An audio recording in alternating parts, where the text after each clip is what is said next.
La Polizia di Stato di Agrigento ha eseguito un provvedimento di fermo di indiziato di delitto emesso dalla Procura distrettuale antimafia di Palermo, guidata da Francesco Lovoi. 3 nigeriani sono stati arrestati dalla Polizia di Stato di Agrigento per un fermo di indiziato emesso dalla Procura distrettuale antimafia di Palermo, guidata da Francesco Lovoi, a carico di Nodum Godwin del 75, Occhiator Bright dell'89 e Uzor Godines del 93,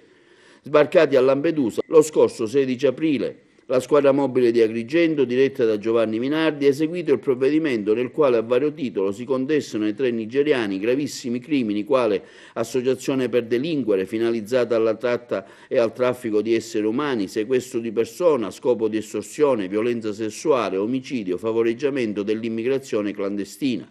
Reati aggravati dalla transazionalità del reato, dalla disponibilità di armi, dal numero di associati superiore a 10, dall'aver agito per futili motivi e dall'aver adoperato sevizie e agito con crudeltà, dall'aver cagionato la morte in conseguenza di altro reato. Le complesse indagini della Procura palermitana sono state coordinate dal pubblico ministero Calogero Ferrara, in particolare i PM Claudio Camilleri, Renza Cescon e Gaspare Spedale hanno sviluppato un'articolata attività investigativa emergente dalle dichiarazioni di alcuni migranti rese presso l'hotspot di Lampedusa, i quali hanno riconosciuto nei 3 nigeriani i soggetti che si erano resi protagonisti dei crimini loro contestati.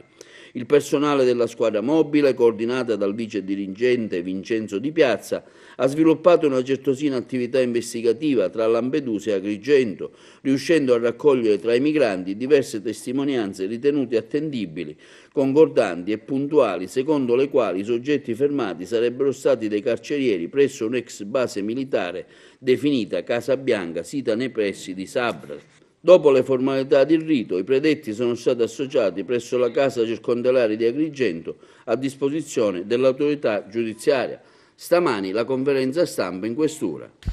L'attività della squadra mobile di Agrigento su Lampedusa è costante, parliamo di 365 giorni all'anno. Qualsiasi persona sbarca su Lampedusa cerchiamo di escuterla, di raccogliere i loro racconti e in alcuni casi vengono fuori questo tipo di vicende. Quindi nel caso specifico quando emergono dei reati che sono subiti da queste persone, andiamo a verbalizzare tutto e quindi riferire all'autorità giudiziaria che prende le sue determinazioni. Dichiarazioni che sono state raccolte in maniera, cioè da più persone, abbiamo cercato di incrociarle tra loro, dovevano essere concordanti, dovevano essere molto precise perché parliamo di reati molto gravi. In questo caso le dichiarazioni di più persone sono confluite sui medesimi soggetti e quindi hanno determinato la direzione distrettuale antimafia di Palermo a emettere questi fermi di indiziato di delitto.